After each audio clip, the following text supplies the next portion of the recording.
Chulip is a 2002 PlayStation 2 game developed by Punchline. They made like 2 games. Your goal is to work your way up the social hierarchy and strengthen your heart by kissing the wide variety of other characters. This is all to finally win over the heart of your destined true love. Along the way, you're gonna have to clear your family name of any crimes that may have been pinned on you, such as the boulder on the train tracks or the stolen love letter set. The idea of basing the entire game around kissing apparently came from seeing people in the Western world kissing out in the open, something less common in Japan where the game was developed. A quote from developer Yoshiro Kimura says, you know, we Japanese people don't kiss on the street in front of anybody, but when I saw people kissing on the road in London or Switzerland, it was shock, really. That's what the translation said. The gameplay revolves around planning out your day beforehand and learning NPC behavior to know exactly when and how you should kiss them. Most of the normal residents have long side quests that have to be completed first. The more common underground residents can be kissed right then and there, but only if you learn their patterns.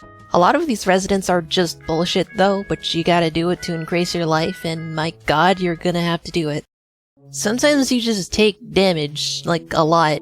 It feels like an NES game in that aspect. It's cheap, obtuse, weighty, boring. You wait like 5 in-game hours to attempt this one event that you have one shot at. Fuck up because it's not exactly clear what to do. You take the train back home to sleep and then you do it all over again. You walk around wasting entire days asking, how do I progress the fucking story? Check a walkthrough, then you realize you missed one obscure item from a random NPC. You explore the map, see something that piques your interest, you realize it one-shots you, then you fucking turn the console off. So why am I recommending this game if it seems like I kinda hate playing it? Well, just look at this. And this. And this.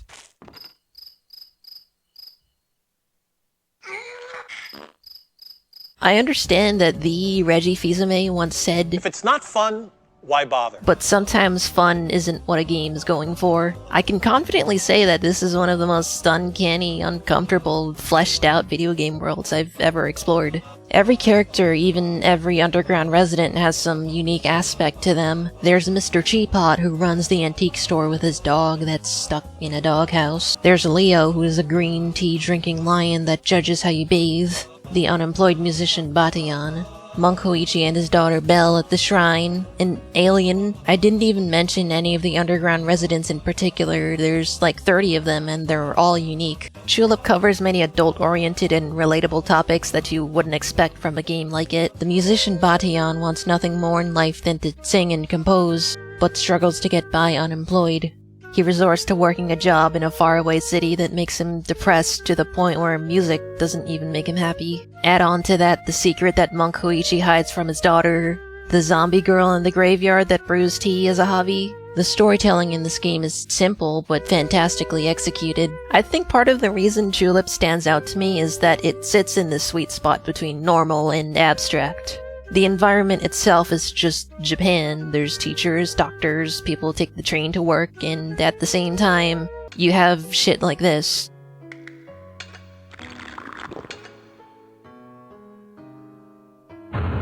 I've seen a lot of games that go too far into abstract territory to the point where I'm just not captivated anymore. The Uncanny Valley is a goldmine of interesting worlds and ideas, and I would like to see more games in the future try and hit the same sweet spot Chulip did. But why did this game end up as obscure as it did? Well, the gameplay mainly, I'm assuming. But the whole process of bringing this game to North America was also pretty rocky. This game was originally made in 2002, but was brought over in 2007. Punchline was shooting for 2005, but I guess development wasn't going too smoothly. They wanted to have updated graphics and an accurately meticulous translation for North America, but neither of those really ended up happening. I mean, the translation's fine, but there's still a noticeable amount of typos. Also, it was GameStop exclusive for some reason. Now, I understand that what I'm about to say is sacrilegious, but if you're considering playing this game, throw your PlayStation 2 in the trash, download an emulator, and play Chulip on that, and get real comfortable with the save state hotkeys, cause you'll need them. No, I don't think this game's worth anyone's time on original hardware, completely blind. but with the help of a little modern technology, it just might be. I feel this is the kind of game you either drop right away or get deeply engrossed into, depending on the kind of person you are. So, to recap, Chulip is a shit game, but also a charming, thought-provoking, character-filled experience that you should definitely at least try.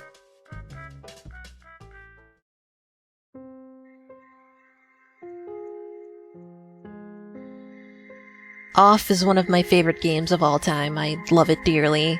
I understand that now there's a lot of quirky RPG Maker games centered around being quirky, but none have engrossed me as much as Off. It's also old enough to the point where this game probably isn't considered obscure anymore, and you've probably already played it, but just let me have this one. Programmed by Mortis Ghost and featuring music by Elias Conrad Coldwood, Off is about the journey of one batter on a mission to purify the world. Unfortunately, this game kinda suffers the same problem as Chulip in that I don't like playing it. I just don't like the gameplay. It isn't balanced particularly well, and there's not that much depth in the mechanics. It doesn't get outright frustrating like Chulip, but most of the battles are won by just setting the mode to auto and letting the computer handle all of it. Even the boss battles, though I did have to manually heal at a few points. I found a lot of the puzzles interesting at the very least. But, you know, it's not the gameplay I'm trying to sell you on, it's the bomb-ass character and enemy designs, and the music, and the atmosphere, and the lore that I can't talk too much about without spoiling anything. In Off, you traverse a decrepit world where its inhabitants, the Elsen, are fed orders and beliefs from their directors, of which there are 3. It's dark, uncomfortable, there's ghosts everywhere, and nobody seems to be truly happy, hence the whole purification mission. The graphics may be nothing special, but it's the art style that shines anyways. The overworld art strikes you with overbearing colors, and you'll often come by posters and books done in more traditional art styles, as well as the larger character sprites done with pencil and paper. The music is as atmospheric as it gets. Off wouldn't be the game it is without it. Every track sells you on the idea that the world is truly on the verge of collapse, or at least something awful. A lot of the tracks are very minimalistic when it comes to melody and harmony, relying mostly on ambience to deliver a sense of unease. If you do play this game for the first time after watching this, please take in the music. You won't regret it. And I haven't even discussed what I consider the best part of Off, which is the lore.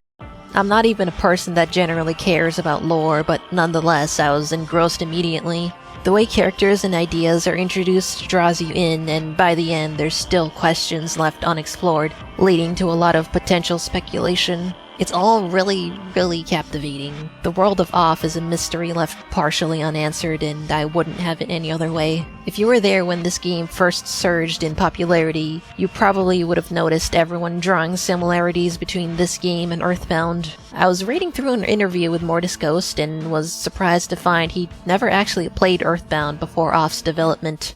He discovered the Mother series years after. He then went on to say, "Today, Mother 3 is my favorite game of all time, and I think Off would have been really different if I had played Shigetsuto Itoi's game beforehand, like much less dark and negative." Ultimately, I'm glad Off ended up the way it did. I love Mother 3, and I'm okay with Earthbound, but Off delivered something extraordinary and, in my opinion, more memorable. Overall, Off gives an unmatched atmosphere while also delivering an engaging story.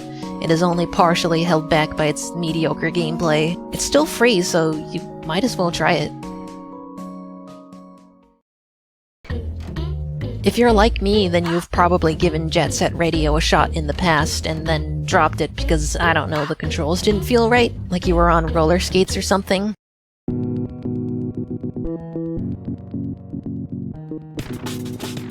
Zineth is a game developed by Arcane Kids and released in 2012 that doesn't actually draw that much inspiration from Jet Set Radio. According to the developers, they never played Jet Set Radio all that much, but regardless, there's similarities to be drawn. Apparently, they were inspired by Sega's general wacky antics during the Dreamcast era, as opposed to any game in particular. Out of the 3 games I'm covering in this video, Zineth has the strongest gameplay. There's a massive emphasis on gaining and maintaining momentum, utilizing the rewind mechanic should you make a mistake, finding collectibles scattered throughout the map, and playing this nifty Catco top-down shooter game within a game. You're given a good amount of movement options that make navigating the map very satisfying. With good thinking, your movements can float seamlessly into each other. Slopes and inclines in particular are very intuitive to work with, creating easy ways to gain momentum and make huge jumps. Wall skating and rail grinding is an easy way to gain speed. You can increase your gravity when going down an incline by holding the left trigger. It all just feels really good, and creates a fantastic base to build the rest of the game on. Not too long after starting the game up, you would probably notice this game's fantastic soundtrack. It was composed by Evan Daniel Rose Gonzalez and fits this game's fast pace perfectly. The problem is, there's only 5 tracks, and that leads into this game's biggest issue, if you can call it that. Zenith is pretty short and not fully realized. It started as a student project, then was worked into a semi-full game, and then publicly released. There's only 13 missions, most of which you can probably complete in one session. It's the mission called Get to the Moon that will encompass most of your playtime. You have to level your Catco in that shooter minigame using the money you get from exploring the world, and it takes a bit of time. The map is disappointingly small and more on the barren side. Take note that I'm not putting blame on the developers, who seem to be more fit towards smaller scale games. It's just a shame that such a fantastic game is held back by a lack of game. There's a part of me that hopes maybe Sonic Team hires everyone on Arcane Kids to create Sonic Adventure 3 for the 30th anniversary this year, but my brain tells me that would be too good to be true. Realistically, I just want Arcane Kids or any other developer to make something similar to Zenith, but larger in scale, better paced, and more polished. Chulip and Off are flawed games that at least feel fully realized, while Zenith has the exact opposite problem. That being said, I hope that I've convinced you to try out at least one of these games. While none of them are really perfect, no game is. I get it, the way I described them makes them seem like acquired tastes, but I just wanted to be honest. Maybe none of them are to your taste, but maybe all of them are. I mean, what's there to lose in trying them? Time? Play the games. Thanks for watching.